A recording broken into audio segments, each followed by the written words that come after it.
think we will start now.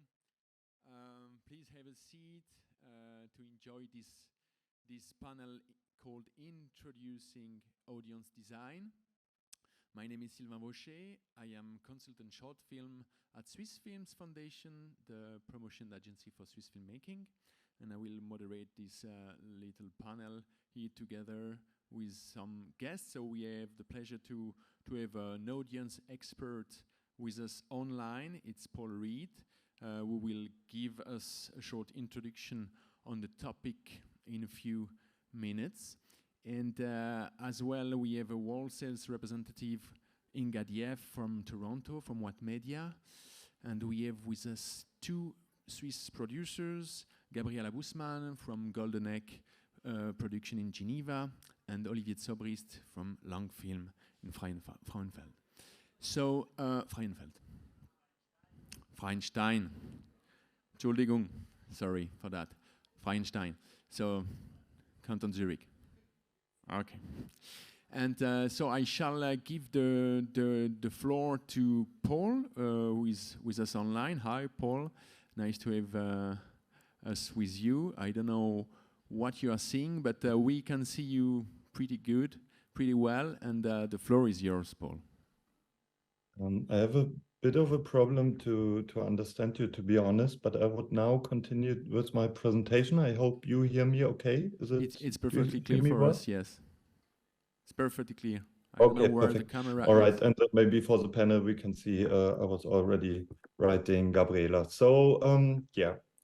Hello, everybody. Let me share my screen with you because we don't have time, because I'm pretty much giving an intro now into audience design and maybe a few perspectives on audience specifically for short films.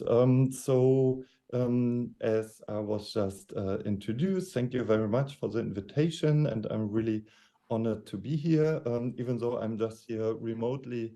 I'm sorry, but I couldn't make it time-wise to travel to Switzerland. Next time, I hope to be there live. So I want to talk about audience design, which is a methodology originally coming from Torino Film Lab.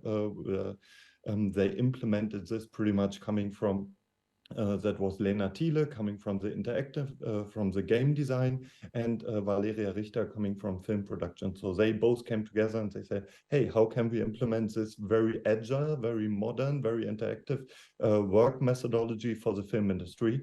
And that's how they came up with the term audience design. It has been around for almost 10 years. And we are a group of trained audience designers, and we are traveling all over the place to tell you more about it and to implement it into your project, and hopefully also create some kind of appetite inside of you to work with your audience closer and more structured and so on. So just a few words about myself. So I'm a freelance consultant and project manager in the field of audience building and audience design. I also do crowdfunding campaigns and marketing consultation, and I'm also more and more in the field of innovation and business development. I'm the tutor for audience design at Torino Film Lab for the last 5 years. Until last year, I was also taking care of the audience design sessions for the Torino Film Lab Feature Lab. And as a consultant of the Audience Design Fund, I do lectures and workshops like this on a regular basis. And I have a small agency. We are called Get Your Crowd. And I'm also at the Film University in Babelsberg, where I research and lecture. Where I also run a small symposium on this topic at the end of the week, where we try to bring together practitioners and researchers. In 2015, I wrote a book called Doc and Crowd, where I was exploring marketing and crowdfunding and VOD for documentary films, and then grew myself more and more into the world of feature films, and sometimes also short films, but not so often, I have to say. Yeah. So what is my biggest goal and agenda about all this is that I highly believe in the necessity of films to be seen. And I believe that this media and this art form and this form of storytelling only works when you have someone on the other side, which you touch, which you reach, where you somehow create interaction and some form of engagement. So what is the power of the audience, and how can it be implemented within your project? So as I told you, audience design is a methodology which is about interaction, which is about exchange. It's about being open and creating a non-judgmental and open space where you can express thoughts, feelings, ideas, and everything concerning your project. And audience designers, this is my amazing colleague Greta Nordio from Italy and myself. We are a bit of the sparring partners in this setup. So we are sitting together in a workshop environment, and we are collecting all kinds of ideas concerning your projects and your stories. Everything I'm telling you about here is also there online. You can scan the QR code and you find the Audience Design Handbook, which is publicly available for free.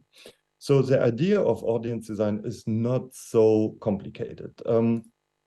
It actually takes a pretty big misunderstanding, at least in my perspective, that films only work with the audience at the point when they are released, and that's how it's still happening at the moment, and it has been happening like this for a very long time. So we see that when you have the festival release, your film comes out, and then you have this little dent here, because then it comes to regular distribution. I know in short films we probably don't even have the second dent too much, so your festival release is probably the biggest form of distribution most of the time. So the idea of audience design is that you work with your audience from early on, meaning that already at script stage, you are connecting to your audience by understanding what project you're having, what's the story you want to tell, who do you want to tell it to, and what ways you can find to work with your audience. But first of all, what I just mentioned, it is really, really important to understand your film, your art piece, and also your product. So this happens with an approach of the so-called touch points. Also no rocket science, it just applied for the film industry and for film projects. So when I work on project at script stage, and this happens, but also at distribution stage, so audience designers can come on board whenever needed. So at script stage, you would always look for topics, themes, story elements, your characters, your style and genre, which you have in your script, which you can then try to connect via touch points to other projects, to other people who are in this field, who are activists in this field, who have some kind of common agenda, background, experience, positional standpoints. You also have a factual background that is mostly not so much in the script, it's more in all the research materials that comes with it. So you can have, you can check this also for touchpoint, because there are people in this field who work in this field as researchers, as journalists, as writer directors, as authors, as scientists, as so on. And then, of course, you have all, when the film is done, all other elements like the resources, the cast, the sound design. We know that casting sometimes is done via the amount of followers now, because production companies also see this as a factor, because they pretty much buy themselves into the audience of the cast already. But you have local markets, location financiers, and of course the whole team and crew which is behind the project. That's why I don't know what you are all, but I suppose many of you are producers, writer, directors, and maybe also other industry professionals. So it also comes to your personal and professional audience, which you bring on the table already. So when I was preparing for this session, I was thinking a bit, okay, what's special about short films? And I was coming up with a few challenges which I see you face in short films specifically. That's an overall challenge within the whole art house and independent film scene, but also within short films specifically. So of course we have a funding issue. Short films are hard to finance, it's really problematic. So me, as someone with a background in crowdfunding for the last 10 years, I can only say, hey, crowdfunding is such an amazing and powerful vehicle when it comes to combining a few elements coming together, because I believe it's not only, and that's also a misunderstanding, that what people see, hey, crowdfunding is about the funding. No, it is also about marketing, it's also about communications, it's also about creating an audience from an early stage on. Why? Because you share an agenda. So whoever comes on board as a crowdfunder automatically becomes a little piece of the financing and also becomes a bit of an owner of this whole project. And this ownership and this dedication is certainly really, really important. And in the end, you want these ambassadors for your project, these people who really connect to your project well. Then marketing. So since we have a lack of funding for the production itself, we certainly have a lack of marketing budget. So that needs to open the creativity for you as filmmakers and also producers. So that means whatever is possible for you to reach with a small and limited budget when it comes to DIY, to creative solution, to partnering with brands, with shops, with displays, with street artists, with other creatives, with maybe even film schools which take your film as a practical project within a seminar and so on. I would go for this. So be really creative. And when it comes to distribution, then I believe short films have the challenge that they really need to go where your audience is. So the good thing about short films, you can put them easily within breaks and you can consume them also within the day, much easier than feature films. So I believe wherever you can include yourself, involve yourself, be present within discussions, discourses, also threads, Reddits, forums, and so on. And you can give your film like a really appearance wherever it's needed. And maybe it's not within this this discussion directly, but a reference to say, hey, if you want to learn more, come to our platform and watch it there, or come to our Vimeo and have a look, that you really get people from where they are in terms of discussion standpoints, and also points of interest, so to say, you can get them into your distribution. So, and how do we take these challenges? So for me, it's really important whenever I start my session, it always comes to the question, what are your goals? So what do you want to achieve with your film? And maybe that could be a question for you, for those of you who are writer-directors, that you could ask yourself first. So if I ask this question, I have to admit that I'm very shocked, because I would expect a very clear understanding why one would make a film, but then I realize, oh shit, it's not really the case. People do their film because they want to do a film, because they have heard something and they find it interesting. They want to try something out, which is also very fair. But I want to get to a deeper meaning of this whole project. So I want to know why you picked this story and not one of these 50 billion, trillion, gazillion out there, which you can also tell. So what is inside of you? Why? What drives you to make this effort, to make this film? So this is something we want to peel out and unpack and unwrap to understand what is your core intrinsic motivation. Because in the end, this is also and always what I'm going to refer to whenever we are planning some kind of actions, that I match this. Does this fit your original goals for you, your project, and your strategy? Then your audience. It sounds very easy, but who do you want to reach?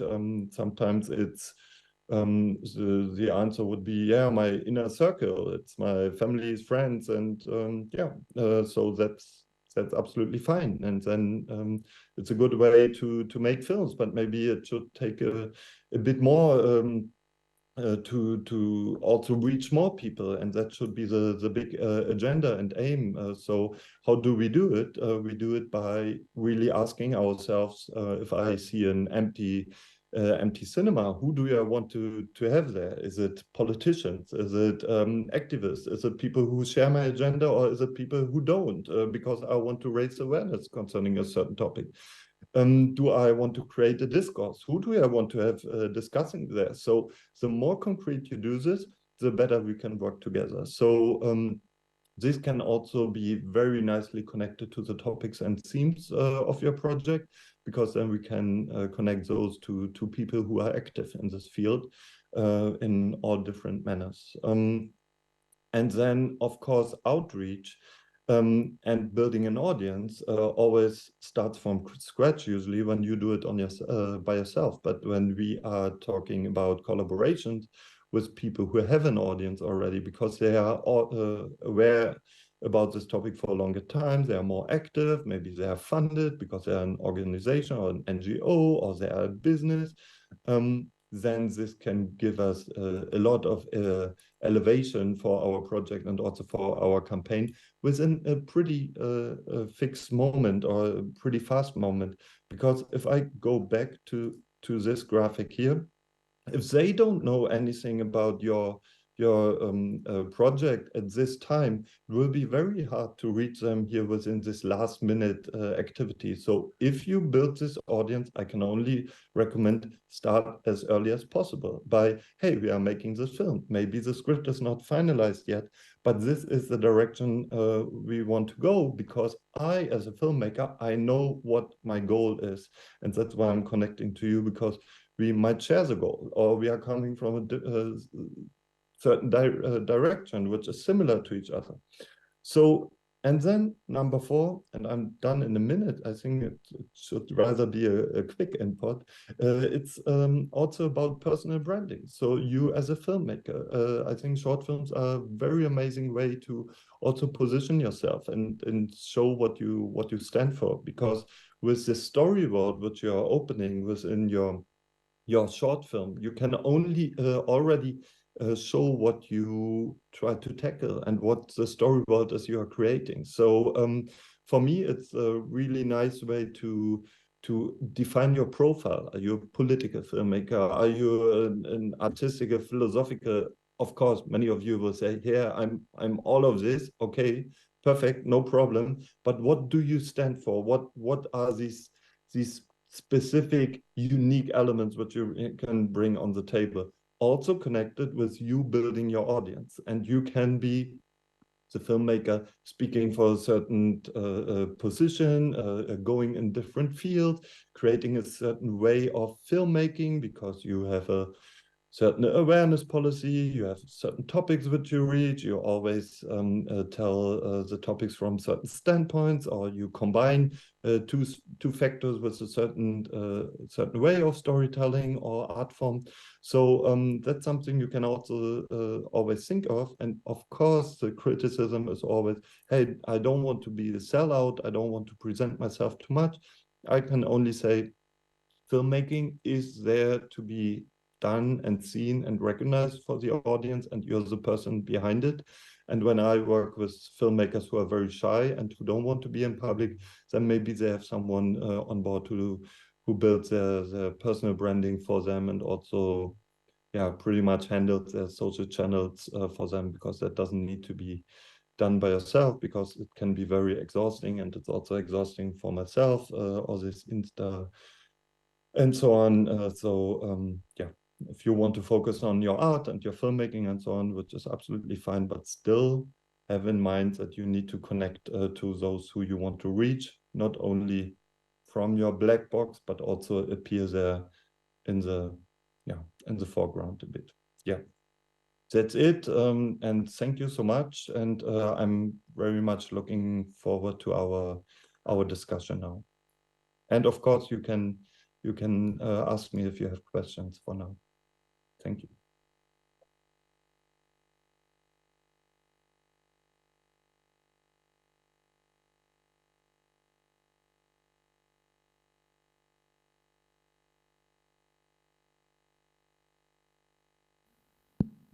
Thank you very much, Paul, for this presentation.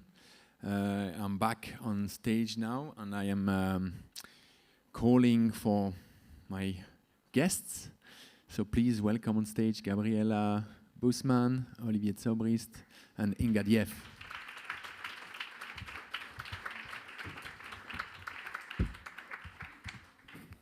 So we have the chance that Paul Rieth stay with us online, and we can also go back to him if we have any question about the topic of the day and also about his presentation.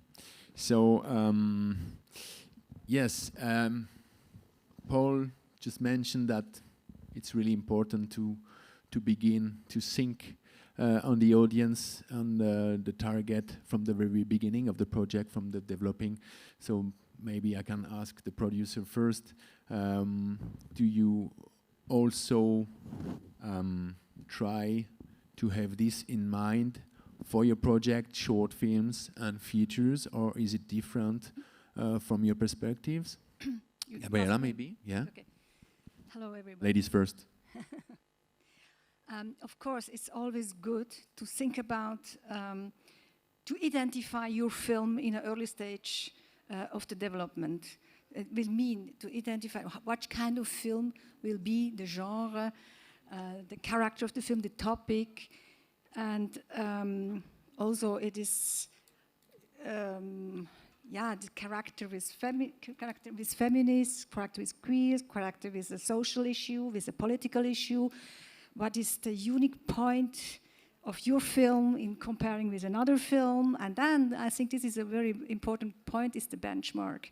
Then benchmark will mean to positioning of the film in the market, to look for other films with similar issues or topics, and which were successful. So you already can see which kind of way they did, which festivals, where were they sold, and so on. That helps a lot. So in this kind, yes, but in the other hand, for a short film, to create an audience specifically, it's not so easy because you don't go to the theatrical release. So your first point is festivals. You have to identify the festivals, which festival you want to go. Of course, the difference between shorts and features, we know that shorts are more cultural value, although there are some also wholesales that are working with shorts and that also can receive a bit of economical share on it. Of course, that's a point. Maybe just also if you have the perspective of a topic in a shorts that you want to try to catch, or you have a goal for festival premiere, for instance, do you also have in mind to take this opportunity at the very beginning of the project, or are you more keen to wait when the film is almost finished, when it's picture locked, to think about, okay, now I think Cannes could be the correct target, or maybe a B festival, I don't know. And then with this topic, political, and maybe you can talk about Flores del Otro Paseo from Jorge Cadena. It's your last short, because there is a strong political and environmental also issues in it. Visual issues. It is also the form of the visual approach is very important in this film. I can shortly explain, but this was a film that we didn't financed by public fundings. It was a kind of we wanted to make a teaser of the rehearsals, for the scoutings, for the feature lengths. He wanted to scout in the feature lengths, and he wanted to make a teaser. And with this teaser, we made a short film. And then we made this crowdfunding. It helps, yes, to create a community, but don't forget, this community is everywhere, but the film will not be in the theater, so in the festivals. So then what helps is they spread these films on the social medias. But for this film, we had nothing in the mind, but then we were here last year. He won the prize, and then he won the prize in South-Southwest, and he ends up for the nomination for the European Film Academy. But this is a little special, this kind of Still, you had the film. crowdfunding. But it's also a starting point. Yeah, this was a starting point, and we made a crowdfunding. We had no money we didn't get fund. We didn't apply for fundings, so this was the only way. But usually, yes, we think always about which festival.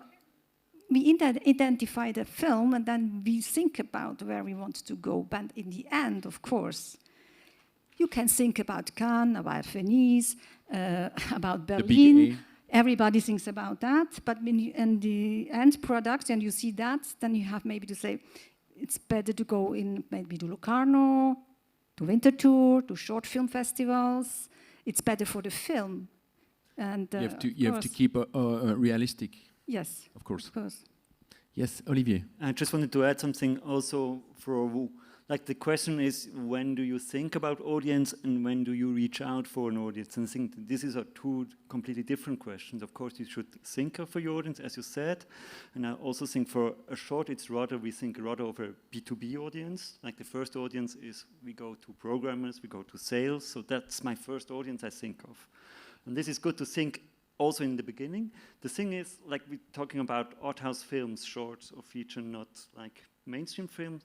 It's a creative process we're in. So, and this means that the film and also that the core of the film can change during this process. So even if I think, oh, this is the potential for this festival or for this audience, this will change a lot, maybe not, but can change a lot during this whole process. So the production process, you mean? Yeah, even the development process, producing, editing process. When you come to documentary, you know the film starts to. You see in the editing, is it the film you were thinking about or not? So maybe it can be too early, I think, to reach out for your audience because you will promise them a film which they don't get in the end. And this is the worst thing you can do, is to promise the wrong film. So maybe sometimes it's good to wait also, I think, and to have these questions in mind, but then also, yeah, we all want to go to Cannes, but as you said, maybe you have to your plan B to say, okay, this is the plan B, that's the way we go. Or also, is it really a festival film? What are the chances on VOD? Like all this, you have to have it in mind, but sometimes it's only in the later stage that you really realize that's the way to go. So. Yeah, it's interesting because you are talking about first B2B audience for your shorts as a festival premiere, of course, and then you can also be surprised sometimes. Maybe you think of a festival premiere which is not occurring, and then you go to another one, and at the end maybe there is a wall sales which is coming on board, and then it's something that you can have more wide range of possibilities.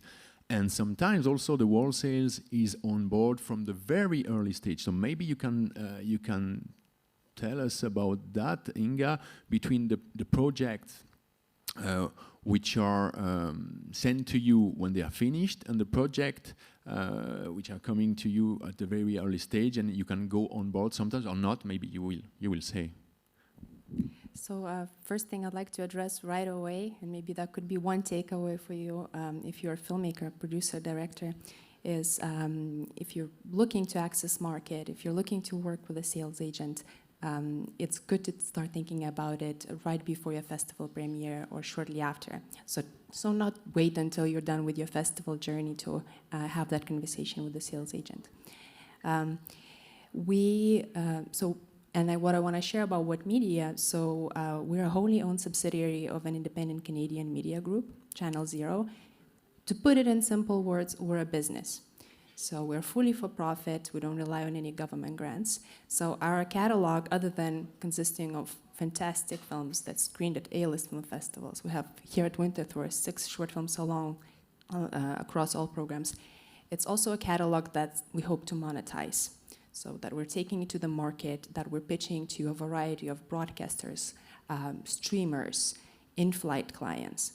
So we're all about the audience and being audience-friendly and focused. And I want to address a term that I heard Paul mention. He said, oh, filmmakers don't want to be sellouts. And when I heard the audience design term for the first time, I thought, oh gosh, I think I know what some filmmakers might right away think.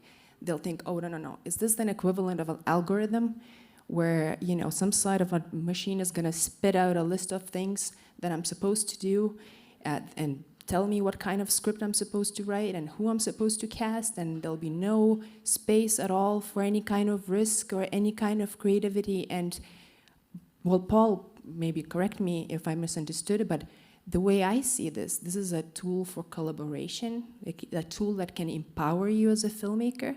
If you're not talking about the audience when you're making a film, you're either independently wealthy, and I congratulate you on that, or you're yet to meet the market, and you're yet to realize that if you don't engage with the audience early on, if you don't think about how your film is going to perform outside of even festival circuit, sooner or later the market is going to decide for you.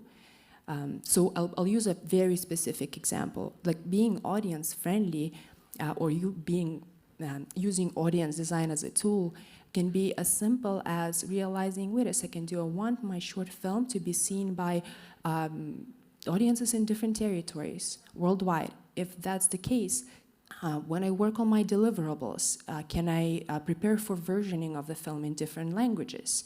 That's being audience friendly. Or if I have a film that I suspect might do well in the educational sector, and my funder, whoever it might be, could support me in preparing like a little how to screen booklet or a guideline, that's being audience friendly. Like it can have different, I guess, forms. And one last thing I want to mention also is that when we work on films, when we pitch films, when we engage with films, so we engage as early on as we can, but it's either before or after the festival premiere. But when we pitch the films worldwide, like often we pitch the same film, but we pitch it differently depending on who the licensor is. So having that access to that kind of know-how early on when you're just developing your film, or maybe you're prepping for production, can only help. Like you can decide ultimately if the feedback that you're receiving from folks like me, from sales agents, if it's applicable to you, but using this kind of tool, this kind of workflow will at least open the door to receiving that feedback. Then you can decide if you want to listen to what we have to say, right? But yeah, it would only help you as early in the process as you can. Yeah. Thank you very much. And on the question of if you are on board from the very beginning of a project and not, what's the difference for you as a sales company? Okay. So for us, the reason why we don't support production, right? So we could occasionally issue letters of interest. Usually, frankly, it's for producers that we already worked with in the past. And the reason why we don't do it as often is because the reality is that short film market is so fast-paced and so oversaturated that something that I'm looking at right now at a script level, something that seems very topical, very unique, very original, in a year's time might not resonate with market at all. So we do issue letters of intent for projects that we see are great on the script level with producers that we worked in the past.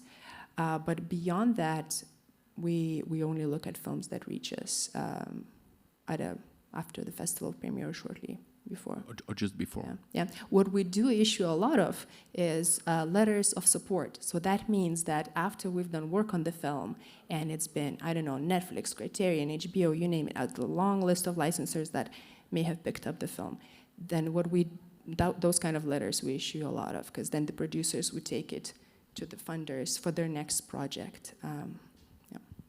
Okay, thank you very much. Paul, do you want to react to what Inga just said, or just at the beginning, or is it okay for you? He's taking it in. Doesn't seem to wishing to react. Okay. I am also asking myself about this question of so-called community, because it's often connected to a project to build a community, and Paul also told us about building a community or building an audience. What do you think about that for a short film? In your perspective as a producer, for instance, if you have I don't know, maybe for your last project, Olivier, La Gravité, which is premiering here in Winterthur, which is kind of feministic approach, and have you got this in mind to say, okay, let's have a look to the women community, or you have this kind of range of women film festival, etc., but you can also play with it. So I'm wondering if you had this kind of thoughts. Sorry, and I have this kind of thoughts. I already had it with Überwasser, since it was thematically similar, and that we really tried to go out to institutions, try to send them, make them screen the film, or just get that they make public, like the premieres and stuff like that. It was a lot of work and didn't get much back for us. So I thought, like, since for one short film to do this whole work, it's really a lot of work. And what I realized afterwards, they're all, like, a short is rarely shown alone. It's in a program. And then you have intermediate institution, which already exist, and it's their work to make the program. But it's good to think that you have a topic that would fit in some programs. That is, I think, my job as a producer. Think, okay, if I produce this short, it would work like in a program about feminist point of view stuff, or this topic about, I don't know, racism, I say, anything. So this is my work. But that I really reach out for a specific audience in mind with this topic, I think it's too much work for a short. So I'd rather go thinking again in a B2B way, who are the institutions which already do this work for other shorts, and I bring them to them. And just to give you the word, Gabriela, could you benefit from the previous short from the same director, Jella Asler, Überwasser, because of the success of the film? He premiered in Cannes in Semaine de la Critique. For example, community with the social media, things like this, or what was the purpose to? Because you worked again with the same director on a topic which is not the same. However, there are some connections, and maybe you have built previously with her previous short film, such a community online with social media, or was it something that you could use? We will see, since the La Gravité premieres tonight, so... My question is more, with the previous shorts, did you get already like a community on the topic and the director? Yeah. Online, I mean. Online, not really, no. That's why I said what I was trying to, and then I said that the work was like too much. Yeah. Okay, thank you. That's good. Thank you very much. Okay. Thank you very much. I'm sorry. I was just looking at my guest. Sorry. So first Paul and then Gabriela. Paul, floor is yours. Okay. Is it my turn? Sorry, it's I'm here in my little box, and okay, thank you. Thanks so much for your comments, and many of them I can really agree to fully, and I just want to take away this maybe this frightness of an audience designer being too much of a marketeer and being too pushy for you to push it in some.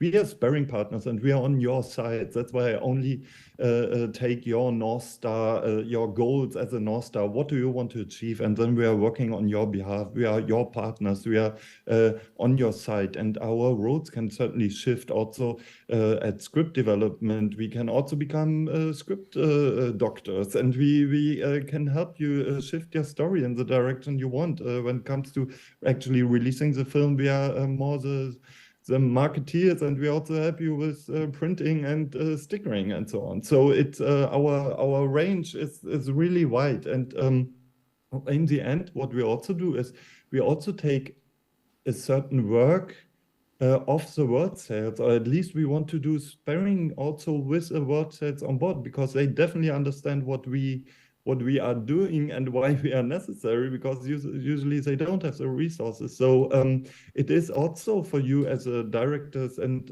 producers out there, it's a chance to clearer understand your project, so you can pitch it clearer and you can talk to those who might want to acquire your film on a better level, because you have a better understanding. It's not just my film and it took me that amount of time and energy and resource. It's that what's in there. And there's also AI-driven audience design out there already. There's a platform called Largo AI from Switzerland who is doing this exactly. So they take the script and they take you out how many percentage of what audience and stuff you can reach. We do this as a handwork, but in future, and I'm also organizing a conference on AI for film and media at the moment at the end of November. So because I'm really interested, because I think there can be tools which can help audience designers quite a lot, because this is data we otherwise need to manually look out for, so we can involve it in our process. But doesn't mean that we make blockbusters only. That doesn't mean that we take out your author's approach and your personal approach. That's not our goal. It's just we want to help you to gain visibility in a market which is overflowed by content, and the competition was never higher than now. So we need to fight for this visibility.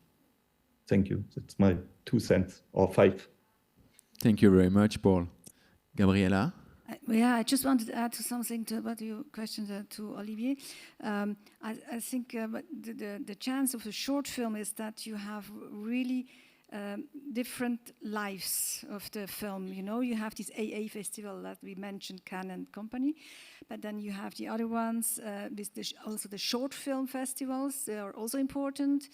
And then you have a second life. There are the topic-driven, also the thematic-driven festivals. So you can, the short films, sometimes our short films are living 2 years. They go for 2 years around the world. And that is really, so it's a mechanism and a snowball that's working. But what I want to say, it's very important. What we do, we try always is to work with an agency, because and we work with different agencies. For Jorge Cadena, Flores del Alto Paso, we have even 2. We have idle ones for the festivals, and we have Kurzfilmtage in Hamburg for the sales. And this is, of course, this is fantastic. You know, each one has his own goals, and this is wonderful. But we have also others at H264 in Canada. It's very, very nice agency. So that is very important, but I want also to say to all the filmmakers of the short films, look also for programs when you develop a short film, because like the short forum in Berlinale, Talent Short Station, something like that. Berlinale Station, I think. Short form. Talent Station? Station, yes, something like that. This is a good place. You have mentorings and you work in the group, but the main thing is that you can always put on the market your film. So we know about your film, and that makes easier when your film is, if you have a good film, to launch the film also in the festivals. This is the market. It opens the gate, yeah, of course. And you Gabriela, you told us about many lives that a short film could have, of course. We often think that previously, first of all, the short film has to go on festivals to make a festival career, and then go on TV station, airlines, companies, platforms, etc. Maybe you can also tell us from your 3 perspectives, how is it possible to work together with a festival career, together at the same time with a sales career on various platforms or partners? No, you have to go parallel.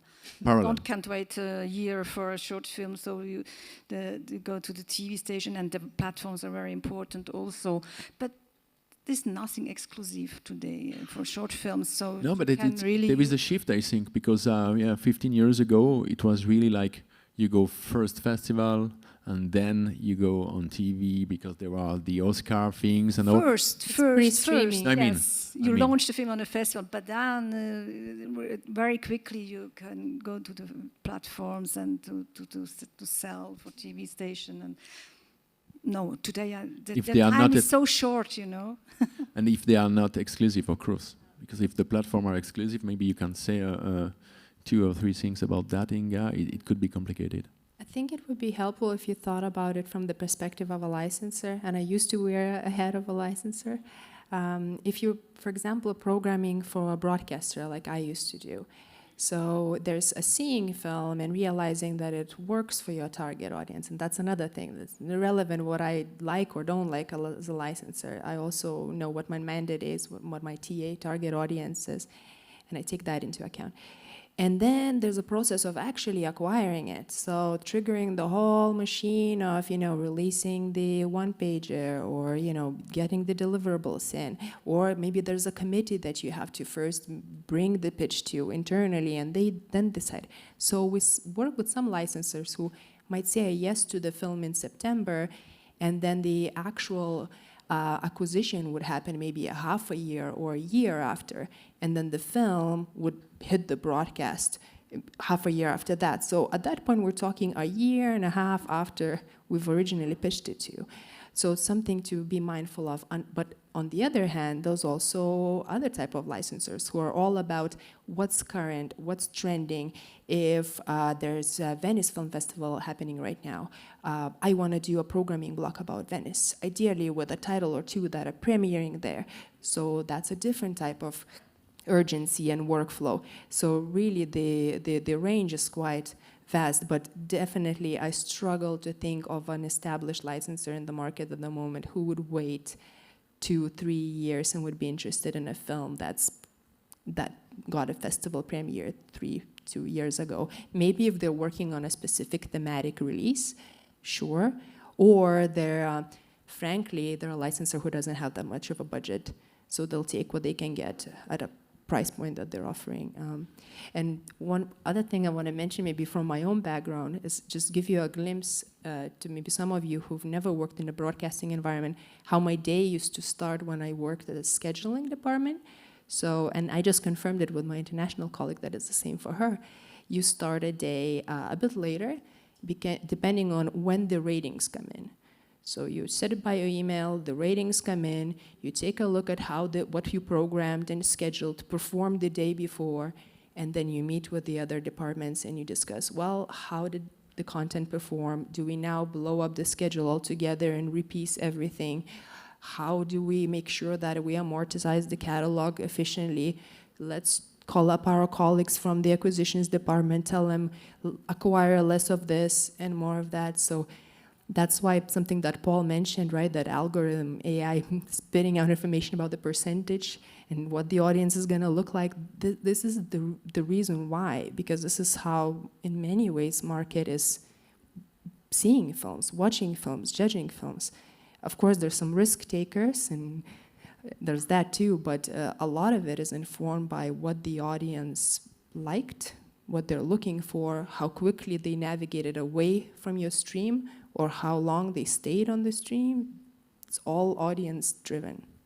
So it's very much connected to the statistics and the share markets at the end. That's only that. It is. What you are mentioning. Okay, good to know that. I am looking at the watch because time is flying, and we still have a time, 10 minutes time, for the audience to ask some questions. There is a question here at the second row. Thank you. Wait for the mic. It will come. Hello? Yeah, that's good. Hi, my name is Tam.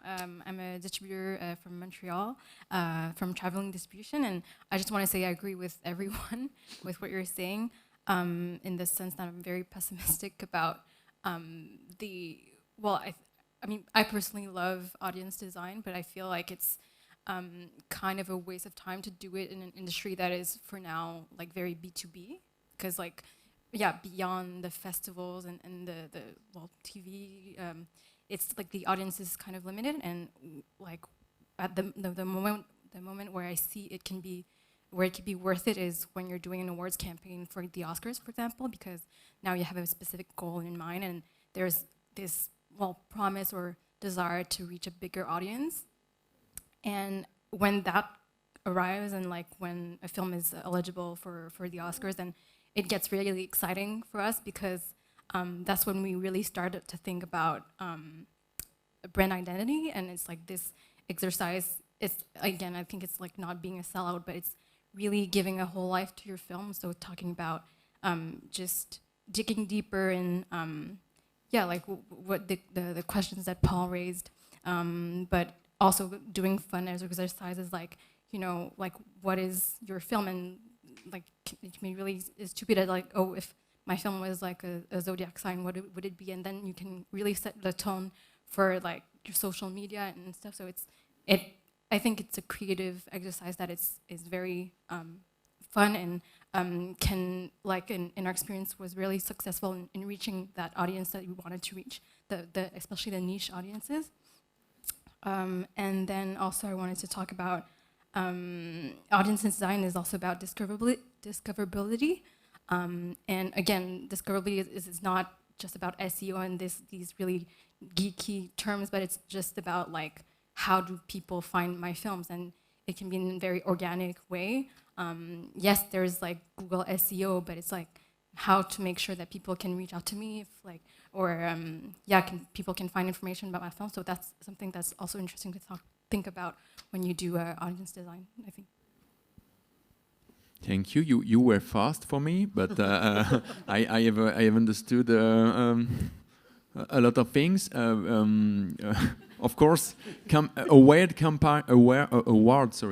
campaign is something for me still something else, but also for another audience. But it's this kind of layers or multiple layers, multiple audience target. Because then when you are doing an award campaign for a nomination for shorts, it's still something else that to find an audience for a festival or for acquisition, a platform, etc. And I haven't understood what you were talking about, the lack of time. I'm sorry. Maybe you can just, it was too fast. Sorry. Yeah. Well, also we're, as distributors, we don't have a lot of time. We have so and I just think that it's not really worth it to do that at a phase where the film is just going to be in festivals, and there's the audience is just going to be a B2B audience, because the return on like what you're getting is limited as an audience. But once you want to do, when there's a chance to do like an awards campaign, I think that can be exciting, because there is a bigger audience that can be interested by your film, but also because that process is is often very expensive and a lot of time consuming. And I think it's a way for us and the teams also to feel that, you know, like during this awareness campaign for the film, making it worthwhile for the money that they're paying for an awards campaign. So, and it's also making it as a fun experience. So that's when I see it becomes worth it. But otherwise, I think until like that the short films are seen by bigger audiences, I feel like it's yeah, maybe not a waste of time, but yeah, it's a bit like the results can be disappointing. Yeah. Thank you for this precision. What Tam made me think of is that if you're doing it as a producer, who will do it? Because producers, especially in short film world, they're already doing so many things. Often they're the film festival distributors in their own right? Or maybe they have several projects on the go. So now you're adding this extra element to it. So there's that to address as well, that it is expensive, it is an investment. And there's no money, it's no financing for promotion, marketing. Yeah. The way I see it, it's maybe an opportunity for funders. Because often, well, I don't know if it applies universally and in Switzerland, but for funders, they would often look at your budget sheet and you go, okay, do you have a budget line for this? What about a post? What about the, and often, where's the budget line, for festival distribution? Promotion. So is there going to be a line now for maybe audience design, right? So that's one way to kind of adding this to the workflow, like opening up that bubble, inviting audience in early on, as Paul mentioned. But for our producers to do it on their own, that's a challenge. You have to sleep as well. Huh? You have to sleep as a producer as well. Thank you. I totally agree that you have the opportunity to put in the budget, so it's there, and we have the money to engage these people. Yeah, and ideally adding extra funding for that budget line, and not going, there's a new line, but the budget is the same. Extra funding. Thank you. There was a second question at the back. Yeah, and funnily enough, it's a comment from a funder who obviously support filmmakers putting in their budget money for both distribution and for strategy for reaching an audience. My comment was, I was slightly depressed from listening to this panel that we're still just talking about strategies for festival distribution. The short film actually only has a life for festivals, and maybe if you can get a collaboration with a sales, you can get it seen by a few other audiences. I was hoping to hear like ideas of this is a new way that we've tried to actually reach a core audience. Here are different strategies you can use. I understand that there's the question of time and the question of money that you need to factor in, but I think there are a lot of interesting examples of filmmakers actually identifying very specific audiences through help of workshops, and I just think I would like to hear more from filmmakers who've tried to reach beyond the festivals, because as a funder, if I get a proposal, a project saying, actually, we want to, we're going to do the festival round, we're going to do this, but then we did this short documentary that we think would be really suitable to screen at, I don't know, hairdressers, or we're going to put it online and we're going to start building our own audience through our own channels. I would be super, super interested in supporting innovative ideas. So I was thinking, is there any hope from your perspective that actually audience design or any thinking beyond what you're already doing, is that gonna happen if you get funding for it, or what is necessary? This is what I mean a little with the second life.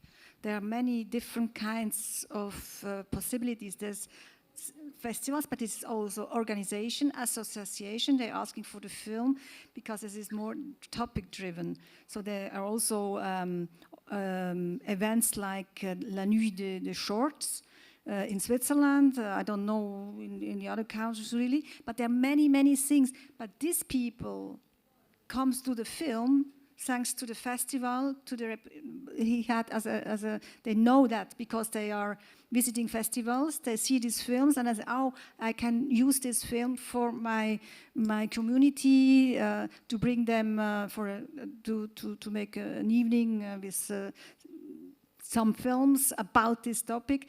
There many things happen, yes.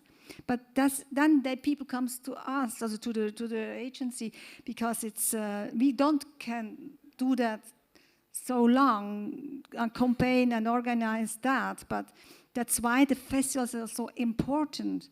People go there and then they pick up the film. That's the way it's happened. I'm very optimistic. I think it's great that we're having this conversation in a short film setting, Because often short film has the stigma of like, oh, it's this little cute thing that you do, you learn a little bit about how it works, and then the real world will hit you. But in reality, this is such a fantastic genre, and it has a place in the marketplace. There's big name licensors, some of them I've mentioned, that are interested in a short film, that are licensing actively short film. So this is a way to start thinking about the audience beyond film festivals. And also, just as a side note, a film that performs well at festivals doesn't necessarily perform well in market. That's a different panel, but I'm very optimistic. And there are small little examples as well where, you know, you mentioned, Jenny, to give like specific examples, right? So for example, we worked on a Swiss film that what was pitched to us as a comedy, that was produced, I think, as a comedy when it was on the script level and on production set. The producer thought he was making a comedy. It came to us, and we were like, well, we love the film, but we had to 3 times ask if we received the correct screening link. Because the film that we saw, because we have an international audience in mind, right? We're not Swiss, we're not in Switzerland. So to us, that did not read as a comedy at all. Right, so just little things like that. So if these are the kind of conversations that audience design as a workflow allows us to have early on, this is great. I'm very optimistic, Jenny. Don't lose hope. And also, this is a funder who, if I understood correctly, already has a budget line for audience design, already is doing this. So this is good. I didn't have the feeling that this panel was pessimistic, but I mean, every mind is good to receive, and of course it's a cultural difference as well. If a Swiss company say, oh, we have a comedy, and then you see that, sorry, it's not a comedy. It could be also like quite interesting, but it will be another topic. I think we are out of time. Last comment, okay. Yes, it's a little comment from a Swiss Film Fund, or from a representative of a Swiss Film Fund concerning money for promotion or something like audience design. It's absolutely possible to write that in the production budget.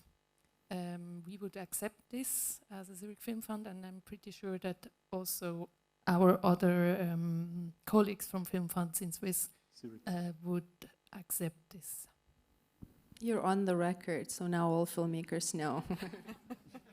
But it's already possible, no? Yeah, of course it's possible, but we were saying we need money on top on this, because we always get the same money, with whom we have to pay anything which is more than the production. That's the point.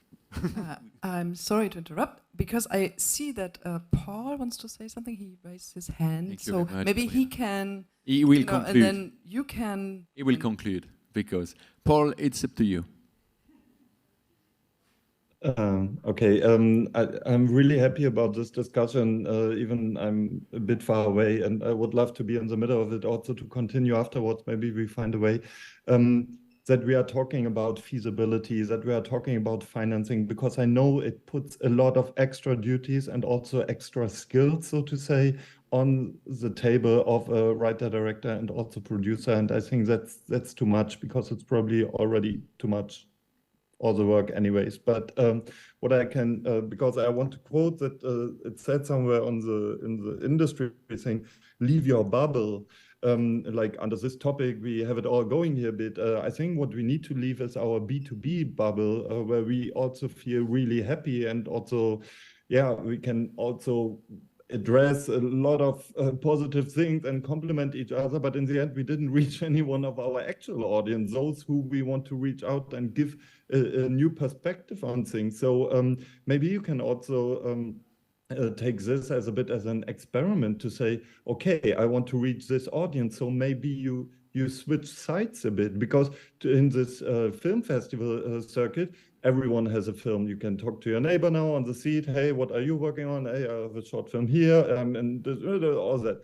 But if you switch sides and you have a, I don't know, protagonist who is a wheelchair volleyball player, for example, and you would go to a fair of like these tools and these I don't know, medical device things to a convention or something, and then you would go there and you say, you know what, you're doing all these amazing things. I have a film. I think you are one of I don't know 1% or even less of the creators and filmmakers. So you can get visibility there by reaching those who actually have an effect, because they also have an Instagram, they also have marketing, they also don't know what to post on it unless they present some new project. So maybe they even need you as a short filmmakers to bring new input, which they can then frame within their setting of we provide the aid for this. So for example, that's a bit of a brainstorming, but to maybe take this a bit as an experiment, or also what I've heard, that pitching it differently to different audiences. I absolutely love this. When we are talking about feature films, I also don't believe anymore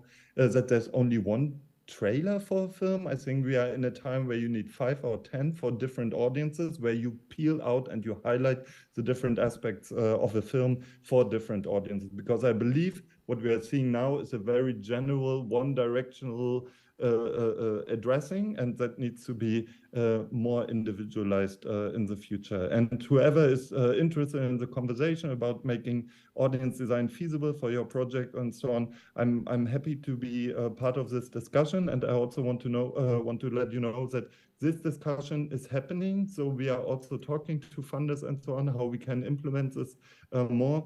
And also our allies, so to say, are the impact producers for documentaries, who have the same problem, because they also want to create this impact. And impact is also reaching audiences, and they are doing the same, and they're also lobbying for putting this into budgets and into funding structures. So I think it's tackled from different sides here. Yeah, thanks for the discussion. Thank you very much. I think we are running out of time, so maybe the last word from you, Paul, is leave your bubble and stay open to what could happen for your project, and also regarding your goals, because it could be really different if you have specific goals, and stay open-minded for that. So thank you very much for having listened to us. Thank you very much to our guests, Paul, Gabriela, Olivier, and Inga, and have a nice following of afternoon.